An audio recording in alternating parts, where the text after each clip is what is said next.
झोपण्यापूर्वी हा हरिपाठ ऐका, चिंता संपली. जय जय रामकृष्ण हरी.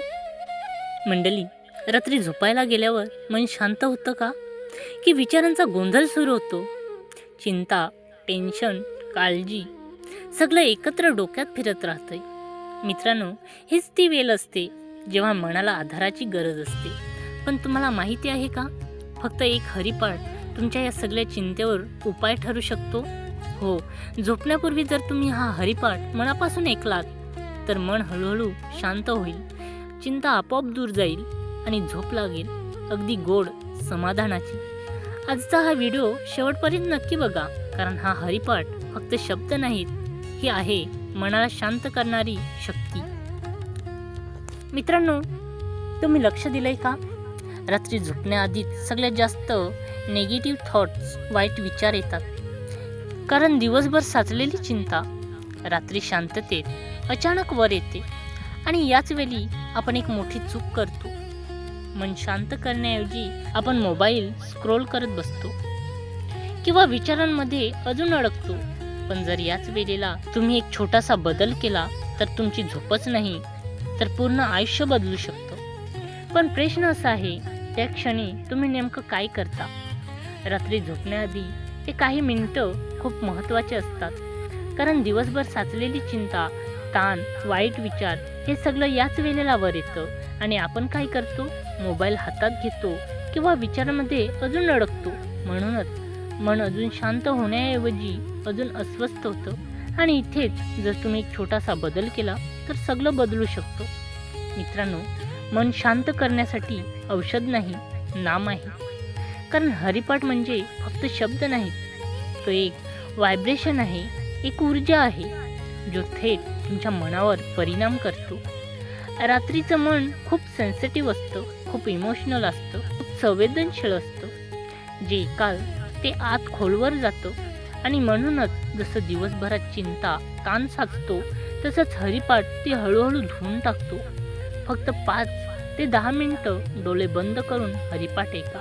तुम्हाला जाणवेल मन शांत होतंय, विचार कमी होत आहेत आणि एक वेगळी शांती मिळते.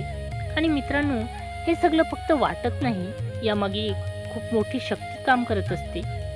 म्हणूनच आता इथेच खरी गोष्ट समजून घ्या. हरिपाठ ऐकणं म्हणजे फक्त काही ओळी ऐकणं नाही, तो तुमच्या मनावर काम करतो, हळूहळू, शांतपणे पण खोलवर.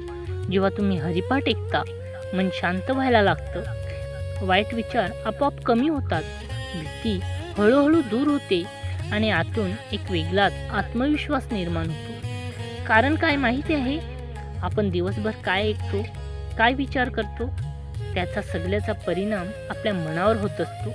आणि हरिपाठ त्या सगळ्या गोंधळाला थांबवतो, मनाला एक दिशा देतो, एक आधार देतो.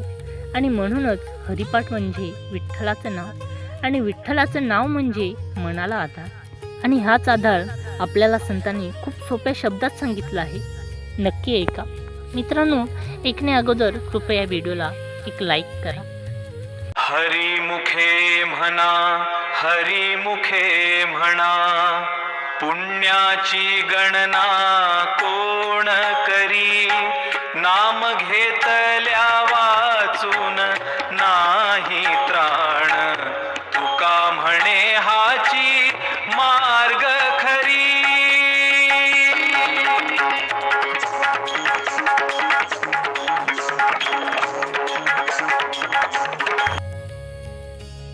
महाराज म्हणतात, अहो फक्त त्या हरीचं नाव मुखात घ्या, त्यांच्या नावात एवढी ताकद आहे की त्यातून मिळणाऱ्या पुण्याची मोजदाद करायला ब्रह्मदेवी असमर्थ ठरतील. या कलियुगात नामाशिवाय काही उपायच नाही. हाच तो राजमार्ग आहे जो तुम्हाला भवसागरातून पहिलं तीराला नेईल. बोला पुंडलिक वरदे हरी विठ्ठल श्री ज्ञानदेव महाराज तुकाराम. म्हणूनच मित्रांनो, हे फक्त म्हणायचं नाही, अनुभवायचं आहे. कारण हा अभंग फक्त शब्द नाही, ही आहे मनाला शांत करणारी शक्ती. जेव्हा तुम्ही मनापासून हरिनाव घेता तेव्हा विचार थांबायला लागतात, मन हळूहळू स्थिर होतं आणि तुकोबा म्हणतात, खरा मार्ग हाच आहे, बाकी सगळं तात्पुरतं आहे, पण हरिनाम कायम साथ देणार आहे. आणि मित्रांनो, हे फक्त ऐकायला चांगलं वाटतं असं नाही, अनेकांनी याचा अनुभव घेतला आहे. मी तुम्हाला एक छोटासा अनुभव सांगतो. एक माणूस होता, खूप साधा, पण कायम चिंतेत, टेन्शनमध्ये. रात्री झोपायला जायचा, पण डोळे मिटले तरी मन थांबत नसे. कधी कर्जाची चिंता, कधी घरातील समस्या, कधी भविष्याची भीती. एक दिवस त्याला एक साधू भेटला. त्याने फक्त एकच सांगितलं, झोपण्याआधी हरिपाठ ऐका. सुरुवातीला त्याला वाटलं याने काय होणार, पण तरीही त्याने 5 मिनिटं हरिपाठ ऐकायला सुरुवात केली. पहिल्या दिवशी काही फरक नाही, दुसऱ्या दिवशी थोडी शांती, आणि काही दिवसांनी त्याला जाणवलं मन शांत होतंय, विचार कमी होत आहेत आणि झोप आपोआप लागते. मित्रांनो, आता फक्त ऐकून उपयोग नाही, हे करून बघा. आजपासून एक छोटासा नियम करा. झोपण्याआधी मोबाईल बाजूला ठेवा. 5 ते 10 मिनिटं हरिपाठ ऐका. ऐकताना डोळे हलकेच बंद करा आणि मनात विठ्ठलाचं रूप आणा. काही मागू नका, काही विचार करू नका. फक्त त्या नावात स्वतःला सोडा आणि मग बघा मन कसं शांत होतं, विचार कसे थांबतात. फक्त ऐकू नका, अनुभव घ्या. मित्रांनो, आजचा हा अनुभव इथेच थांबू नका. आजपासून झोपण्याआधी हरिपाठ ऐकणार असाल तर कमेंटमध्ये विठ्ठल नक्की लिहा. मला बघायचं आहे किती जण खरंच हा अनुभव घेणार आहेत. आणि एक छोटी विनंती, हा व्हिडिओ शेवटपर्यंत नक्की बघा आणि मनापासून अनुभव घ्या. कदाचित हीच एक सवय तुमचं आयुष्य बदलून टाकेल.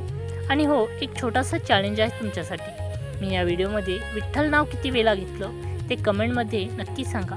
आणि ज्यांनी बरोबर उत्तर दिले त्यांच्यासाठी एक खास ओळ मी पुढच्या व्हिडिओमध्ये बोलणार आहे आणि त्याचं नाव मी कमेंटमध्ये मेन्शन करणार. मंडळी, मिळूया लवकरच पुन्हा अशा एका नवीन विषयावर. तिथपर्यंत पाहायला विसरू नका सनातन धर्म, जिथे आहे भक्ती आणि माहितीही. जय जय रामकृष्ण हरी.